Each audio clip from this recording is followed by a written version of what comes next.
Hello viewers, দেখছেন iPhone take Bangla আর আমি রাজরাজীব আছি আপনার সাথে। Viewers, Apple iOS 17.3 official update release করেছে। খুবই বড় একটি আপডেট এবং এই আপডেটে বেশ কিছু নতুন ফিচার দেখতে পাওয়া যাবে। আপডেটের সাইজ নির্ভর করবে আপনার ডিভাইসের ওপর, আপনি কোন ডিভাইস ব্যবহার করছেন, এছাড়া আপনি বর্তমানে কোন iOS ভার্সনে রয়েছেন, কোন ভার্সন থেকে কোন ভার্সনে যাচ্ছেন, এটার উপর ডিপেন্ড করবে আপনার আপডেট সাইজ। তাই সাইজের বিষয়ে যাচ্ছি না, কারণ এক এক ডিভাইসে এক এক ধরনের আপডেট সাইজ শো হতে পারে। অ্যাট ফার্স্ট আপনি যদি এটা আপডেট করতে চান তাহলে সেটিংস থেকে জেনারেল থেকে সফটওয়্যার আপডেটে গেলে আপনি এই আপডেটটি পেয়ে যাবেন। যে সকল ডিভাইসে iOS 17 সাপোর্ট করে সে সকল ডিভাইসে আপনি এই আপডেটটি পেয়ে যাবেন। বিশেষ করে আইফোন 11 সিরিজ থেকে শুরু করে আইফোন 10s 10R এই ধরনের ডিভাইস থেকে শুরু করে লেটেস্ট আইফোন 15 সিরিজের সকল ডিভাইসে আপডেটটি পেয়ে যাবেন। আর এই যে আপডেট, এই আপডেটের যে বিল নাম্বার তা হচ্ছে 21D50। এছাড়া এখানে আপনি বিস্তারিত দেখতে পাবেন অ্যাবাউট অপশনে ক্লিক করে যে অ্যাকচুয়ালি নতুন কী কী ফিচার নিয়ে আসছে অ্যাপেল এই আপডেটে। এছাড়া মডেম ফার্মওয়্যারের কথা যদি বলি, এখানে নতুন মডেম ফার্মওয়্যার দেখা যাচ্ছে 32005। এই ক্ষেত্রে আপনার ডিভাইসে যদি কানেক্টিং জনিত কোনো সমস্যা থাকে তাহলে কিন্তু এই আপডেটে অনেক প্রবলেমের ফিক্স করা হয়েছে, এগুলোর সমাধানও আপনি এই আপডেটে পেয়ে যাবেন।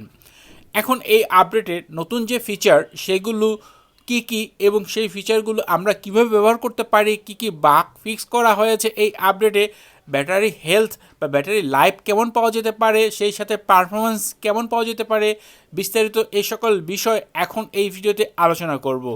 আশা করি ভিডিওটি আপনাদের জন্য অনেক উপকারী হবে, তাই অবশ্যই ভিডিওতে এই মুহূর্তে একটি লাইক দিয়ে দিতে পারেন এবং কমেন্টে শেয়ার করতে পারেন ভিডিওটি আপনার কাছে কেমন লেগেছে। আপনি যদি এই ভার্সনটি আপডেট করেন, এরপর যদি সেটিংস অ্যাপে যান এবং এখান থেকে ওয়ালপেপার অপশনে যান এবং এখান থেকে অ্যাড নিউ ওয়ালপেপার যে অপশন রয়েছে এখানে ক্লিক করেন, তাহলে আপনি ইউনিটি অপশনে নতুন একটি ওয়ালপেপার দেখতে পাবেন।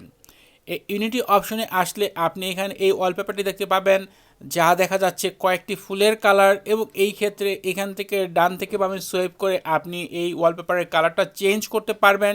এখানে আপনি 4 থেকে 5টা কালারের ওয়ালপেপার দেখতে পাবেন।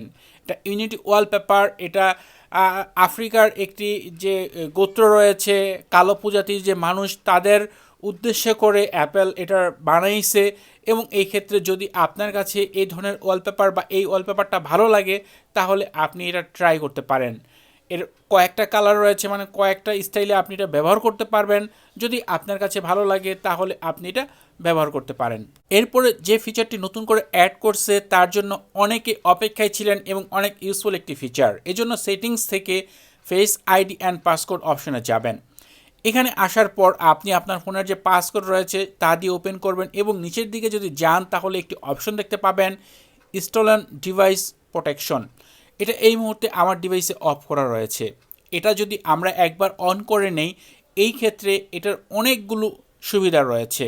এটা নিয়ে ডেডিকেটেড একটি ভিডিও অলরেডি আমার এই চ্যানেলে দেওয়া রয়েছে, ভিডিও ডিসক্রিপশনে তার লিঙ্ক দেওয়া থাকবে, আপনারা সেই ভিডিওটি দেখে নিতে পারেন। তারপরও আমি এখানে কিছুটা শেয়ার করছি। বিশেষ করে এরকম অনেক সময় হয়, হয়তো আপনি কোথাও কোনো একটা হোটেলে রেস্টুরেন্টে বসে আছেন, সেই ক্ষেত্রে আপনি যদি আপনার ফোন পাসওয়ার্ড দিয়ে আনলক করেন, সেই ক্ষেত্রে আপনার যে পাসকোড বা আপনার অ্যাপেল আইডির পাসওয়ার্ড এগুলো যদি আপনার পেছনে কেউ দাঁড়িয়ে দেখে থাকে তাহলে সে কিন্তু জেনে গেল। সে যদি চায় কোনোভাবে, যদি আপনার ডিভাইসটি তার হাতে চলে যায়, সে যদি চায় যে আপনার ডিভাইসের পাসকোড চেঞ্জ করবে বা অ্যাপেল আইডি চেঞ্জ করবে, এটাই নর্মালি পসিবল।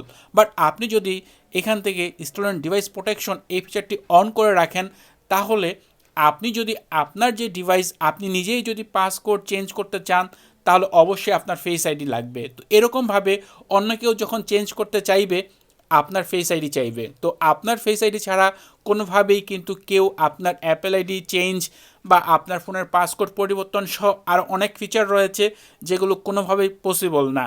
এই ক্ষেত্রে পাসকোড যদি চেঞ্জ করতে যায়, এমন হয় যে আপনার পুরাতন পাসকোড চায়, সেই ক্ষেত্রে সেটা দেওয়ার পর ফেস আইডি চাইবে এবং সেই ক্ষেত্রে ফেস আইডি দেওয়ার পরও 1 ঘন্টা সময় নেবে যে আপনি এটা চেঞ্জ করার জন্য। তো এই ক্ষেত্রে 1 ঘন্টা অনেক বড় সময়। এই সময়ের ভিতরে হয়তো আপনার ডিভাইসটি যদি অন্য কারো হাতে চলেও যায়, আপনি হয়তো সেক্ষেত্রে কোনোভাবে সেটা যদি ফেরত পেয়ে যান, সেই ক্ষেত্রে আপনি কিন্তু আপনার যে পাসকোড সেটা সাথে সাথে চেঞ্জ করে নিলেই কিন্তু আপনার যে এই ধরনের কোনো বিপদ হতে পারে তা থেকে রক্ষা পেতে পারেন। এছাড়া নতুন এই আপডেটে অ্যাপেলের যে মিউজিক অ্যাপ রয়েছে এখানে আপনি কোলাবোরেশন অপশন পাবেন। এই ক্ষেত্রে আপনার যদি অ্যাপেল মিউজিকের সাবস্ক্রিপশন নেওয়া থাকে তাহলে আপনার সাথে যারা এই মিউজিক শেয়ার করছেন তারা দেখা যায় এক ডিভাইস থেকে আরেক ডিভাইসে আপনারা যখন শেয়ার করবেন, মিউজিক এক ডিভাইস থেকে আরেক ডিভাইসে শেয়ার করা যাবে, সেই সাথে আপনি রিঅ্যাক্ট করতে পারবেন। আপনি আপনার যে এখানে সং রয়েছে সেখানে বিভিন্ন ধরনের ইমোজি সহ আপনি বিভিন্ন ধরনের সং এখান থেকে রিকোয়েস্ট করতে পারবেন শোনার জন্য, বা আপনি আরেকজনকে অনেক ধরনের মিউজিক প্রেফার করতে পারবেন। তো এই বিষয়টাও আপনি ব্যবহার করতে পারেন যদি আপনার অ্যাপেল আইডির যে মিউজিক রয়েছে অ্যাপেল মিউজিক তার যদি সাবস্ক্রিপশন থাকে, তাহলেই আপনি অন্যভাবে যদি কোনো যে ল্যাপটপ কম্পিউটার থেকে যদি মিউজিক ট্রান্সফার করেন সেই ক্ষেত্রে কিন্তু আপনি এই সুবিধাটা পাবেন না। iOS 17 একটি অ্যাপ যেটা অ্যাপেল অ্যাড করেছে যার নাম হচ্ছে জার্নাল। তো সেটিংস থেকে আপনি যদি জার্নাল অ্যাপের অপশনে যান, এখানে আপনি কিছু চেঞ্জ দেখতে পাবেন। বিশেষ করে এখানে সিরি অ্যান্ড সার্চ, তারপর হচ্ছে ব্যাকগ্রাউন্ড অ্যাপ রিফ্রেশের পাশাপাশি ফেস আইডি সহ আরও কিছু নোটিফিকেশন অপশন অ্যাড করা হয়েছে, যেগুলো আপনি জার্নাল অ্যাপের এই অপশনে পেয়ে যাবেন।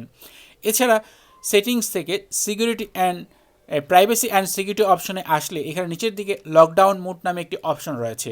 আপনি যদি কখনো কোনো প্রয়োজনে আপনি লকডাউন মোড ব্যবহার করেন, সেই ক্ষেত্রে আপনার যে গেম সেন্টার রয়েছে সেটা ডিসেবল হয়ে যাবে।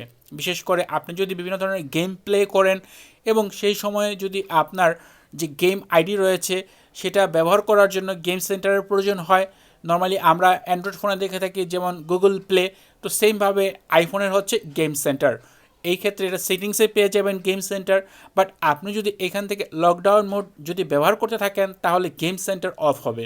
তো এটা অবশ্যই আপনার খেয়াল করতে হবে লকডাউন মোড অন করার আগে যে আপনার গেম সেন্টার ডিসেবল হয়ে যাবে। যদি আপনি প্রচুর গেম খেলেন সেই ক্ষেত্রে আপনি লকডাউন মোড অফ করে রাখতে হবে। এছাড়া আপনি যদি আপনার ফোনের সেটিংস থেকে জেনারেলে যান এবং জেনারেল থেকে একটু নিচের দিকে যান, এখানে দেখেন অ্যাপেল কেয়ার অ্যান্ড ওয়ারেন্টি নামে একটি অপশন রয়েছে।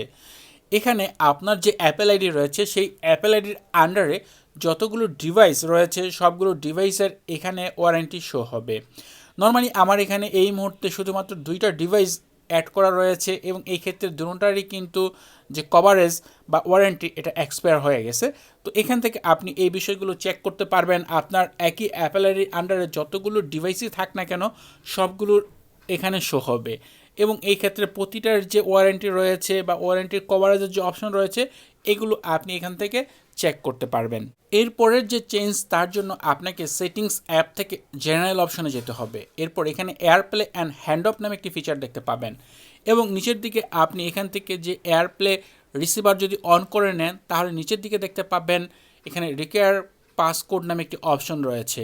এই ক্ষেত্রে আপনি যদি আপনার ফোনের এয়ারপ্লে অন করবেন এবং সেক্ষেত্রে কোনো টিভির সাথে বা কোনো হোস্টেলে যদি আপনি কোনো ডেস্কটপ বা বর্তমানে লেটেস্ট যে অ্যাপেল রিলিজ করলো ভিশন প্রো তার সাথে যদি আপনার ডিভাইসটি কানেক্ট করতে চান, আপনি এয়ারপ্লে শেয়ার করতে চান, সেই ক্ষেত্রে অবশ্যই এখানে যে পাসওয়ার্ড রিকোয়েস্ট অপশন রয়েছে এটাতে ক্লিক করার পর পাসকোড দিতে হবে, সেই সাথে কানেক্ট ডিভাইসের সাথে একটি কিউআর কোড শেয়ার করতে হবে, স্ক্যান করে তারপরই কানেক্ট করা পসিবল হবে। তো এই ফিচারটা সিকিউরিটির জন্য অ্যাপেল এখানে অ্যাড করেছে। এছাড়া আপনি যদি সেটিংস থেকে জেনারেল থেকে আপনার যে ফোনের যে স্টোরেজ রয়েছে আইফোন স্টোরেজ এখানে যান, তাহলে এখান থেকে যে আপনার স্টোরেজ অপশন রয়েছে এটা আপনি দেখতে পাবেন। সেই সাথে নিচের দিকে যদি দেখেন একটু ফলো করেন সেইখানে এখানে যে সিস্টেম ডেটা রয়েছে এটা দেখতে পাবেন। এবং এই ক্ষেত্রে আমি যখন এই ডিভাইসটি ওপেন করলাম এবং এক্ষেত্রে যদিও আমি প্রচুর ব্যবহার করছি, প্রচুর ডেটা আমার এখানে প্রতিদিন অনেক কাজ করতে হয়, তারপরও দেখেন এখানে আমার সিস্টেম ডেটা 5 GB প্লাস। এই ক্ষেত্রে আপনার ডিভাইসে কেমন রয়েছে সেটা শেয়ার করতে পারেন। অনেক সময় অনেকের ডিভাইসে এটা অনেক বড় আকারে শো হয়, বাট এই মুহূর্তে iOS 17 কিন্তু এরকম তেমন একটা দেখা যায়নি। এছাড়া যে সকল অ্যাপ ব্যবহার করছি প্রতিটা অ্যাপই কিন্তু এই আপডেট করার পর বেশ ভালোভাবে বেশ সাবলীলভাবে চলছে, কোথাও কোনো অ্যাপ ক্র্যাশ করতে দেখা যায়নি। এছাড়া সবসময় আপনি একটি কাজ করবেন, সেটা হচ্ছে যে একটা iOS ভার্সন আপডেট করার পর আপনি যে অ্যাপগুলো ব্যবহার করছেন সেগুলোর আপডেট করে নেবেন। এজন্য অ্যাপ স্টোরে যাবেন, অ্যাপ স্টোরে গিয়ে আপডেট চেক করবেন যে আপনি যে অ্যাপগুলো ব্যবহার করছেন যদি আপডেট থাকে তাহলে সাথে সাথে আপডেট করে নেবেন। এই ক্ষেত্রে আপনার যে অ্যাপগুলো, আপনার যে iOS ভার্সন সেই ভার্সনে খুব স্মুথলি রান করবে। এতে করে আপনার ব্যাটারির ড্রেন যাতে কম হবে, সেই সাথে আপনার যে অ্যাপগুলো সেগুলো যখন ব্যবহার করবেন আপনার ফোনের কোনো হিটিং ইস্যুও থাকবে না এই অ্যাপের কারণে। এছাড়া কম বেশি সকল আইফোন ইউজার আপডেট করার আগে আর পরে এই ব্যাটারি হেলথ নিয়ে চিন্তিত থাকেন। এই ক্ষেত্রে আমি যখন আমার এই ডিভাইসটি আপডেট করি, আপডেট করার আগে আমার ব্যাটারি হেলথ ছিল 83% এবং এই মুহূর্তে ব্যাটারি হেলথ 83% রয়েছে আপডেট করার পর। আপডেট করার কারণে আমার কোনো ব্যাটারি হেলথ ড্রপ হয় নাই। বাট আপনারা যারা নিয়মিত আমার ভিডিও দেখেন তারা জানেন যে দীর্ঘদিন আমার ব্যাটারি হেলথ 88% ছিল, এরপর লাস্ট মাসে এটা 84-এ চলে আসে এবং এই 84 আসার 2 থেকে 3 দিন পর সেটা 83-তেও চলে আসে। তো এই মুহূর্তে 83-তে চলছে বেশ কয়েকদিন এবং আপডেট করার কারণে কিন্তু আমার ব্যাটারি হেলথের কোনো প্রবলেম হয় নাই। বাট অনেকেই যখন আপডেট করবেন, আপডেট করার পর হয়তো দেখতে পারেন আপনার ব্যাটারি হেলথ কমে গিয়েছে। তো এটা কিন্তু আপডেটের কোনো কারণে হয় না। নর্মালি আপনি যখন ফোন ব্যবহার করেন, ব্যবহার করার কারণে আপনার ফোনের ব্যাটারি ক্ষয় হচ্ছে এবং ধীরে ধীরে ক্ষয় হতে হতে এক সময় এই ব্যাটারি হেলথ এভাবেই কমতে শুরু করে। কারণ আপডেটের কারণে কখনোই ব্যাটারি হেলথ কমে না, এটা একটা কারণ। আপনি যখন আপডেট করেন আপনার ফোনটি, তখন আপনার ফোন যখন সিস্টেমে যায়, সিস্টেম থাকা অবস্থায় ফোনের ব্যাটারি রিক্যালিব্রেট করে, ওই মুহূর্তে আপনার ব্যাটারি হেলথ যতটুকু পায় আপনার ফোনে অতটুকুই শো করে। এর কারণ আপনার ব্যাটারি দিন দিন ক্ষয় হচ্ছে, সব কিছুর ক্ষয় আছে, সেই ক্ষেত্রে আপনার ব্যাটারির ক্ষয় হচ্ছে। আপনি যখন আগে 100% আপনার ব্যাটারি হেলথ ছিল, ওই অবস্থায় যে ব্যাকআপ পেতেন এখন কিন্তু ওইরকম ব্যাকআপ পাবেন না, কারণ আপনার ব্যাটারি দিনে দিনে ক্ষয় হচ্ছে। আমরা যেমন দিনে দিনে বৃদ্ধ হচ্ছি, আমরা 40 বছর বয়সে যে কাজ করতে পারি, হ্যাঁ, ওই কাজটা কিন্তু আমরা 60 বছর বয়সে করতে পারবো না। আবার দেখা যায় আমরা যখন 20 বছরে ছিলাম ওই মুহূর্তে যে কাজ করতে পেরেছি, যে কোনো কিছু করতে পেরেছি, সেটা কিন্তু এই 40 বছর বয়সে অবস্থায় কিন্তু করা পসিবল না। তো এই বিষয়টা আপনাকে মাথায় রাখতে হবে যে আপডেটের কারণে কখনোই ব্যাটারি হেলথ কমে না। ব্যাটারি হেলথ কমে আপনার ব্যবহারের ওপর, আপনি কেমন ব্যবহার করছেন তার ওপর। এরপর ব্যাটারি হেলথের পরে মাথায় আসে পারফরমেন্স কেমন পাওয়া যেতে পারে। এই জন্য গিগবেঞ্চ রেজাল্ট চলুন চেক করা যাক। অ্যাট ফার্স্ট যে সিপিইউ রেজাল্ট, এটা হচ্ছে সিঙ্গেল কোর স্কোর 1719 আর এখানে মাল্টি কোর স্কোর হচ্ছে 4763। বলা যেতে পারে এটা বেশ ভালো কিছু পয়েন্ট দেখা যাচ্ছে এখানে। আশা করি এখান থেকে সিপিইউ পারফরমেন্স বেশ ভালো পাওয়া যাবে। এবং এরপরে যে জিপিইউ রেজাল্ট রয়েছে, এখানে যে মেটাল কোর স্কোর এটা হচ্ছে 14461। এই ক্ষেত্রে এখানেও দেখা যাচ্ছে বেশ ভালো পারফরমেন্স পাওয়া যাচ্ছে, কেননা এর আগে প্রায় 14,000 সামথিং ছিল, এখানে প্রায় 14,400+ দেখা যাচ্ছে এখানে মেটাল কোর স্কোর। এই ক্ষেত্রে বলা যেতে পারে যে পারফরমেন্সও আমরা ভালো দেখতে পাবো এই আপডেটে। সর্বোপরি বিষয় হচ্ছে যে এই আপডেটটি গুরুত্বপূর্ণ কিনা, এই আপডেট করার পর আমাদের ফোনের ডিসপ্লেতে কোনো ইস্যু আসতে পারে কিনা। এখন বিষয় হচ্ছে যে ডিসপ্লের যে ইস্যু, এটা সাধারণত iOS 17-এ তেমন একটা দেখা যাচ্ছে না। iOS 16-এ যে হারে ডিসপ্লে ইস্যু ছিল সেটা কিন্তু এখন তেমন নাই বললেই চলে। হয়তো হাজারে 2-1টা হচ্ছে বা তেমন একটাও শোনা যাচ্ছে না বা দেখা যাচ্ছে না এই মুহূর্তে। তবে আপডেটে এটা হতে পারে, অনিশ্চিত। এটা যে হবে বা হবে না তার কোনো গ্যারান্টি নেই, হতে পারে। আপনার ফোনে যদি ওয়ারেন্টি থাকে তাহলে তো কোনো প্রবলেমই নেই, আর যদি ওয়ারেন্টি না থাকে সেই ক্ষেত্রে যদি আপনার এরকম কোনো প্রবলেম হয়, সেই ক্ষেত্রে হয়তো কোনো টেকনিশিয়ানের কাছে গিয়ে সেটা আপনাকে ফিক্স করার প্রয়োজন হতে পারে এবং সেই ক্ষেত্রে আপনার কিছু টাকা খরচ হতে পারে। তবে এটা নিয়ে ভয় পাওয়ার কিছুই নেই, এই মুহূর্তে কিন্তু এই ডিসপ্লে ইস্যু তেমন একটা দেখা যাচ্ছে না।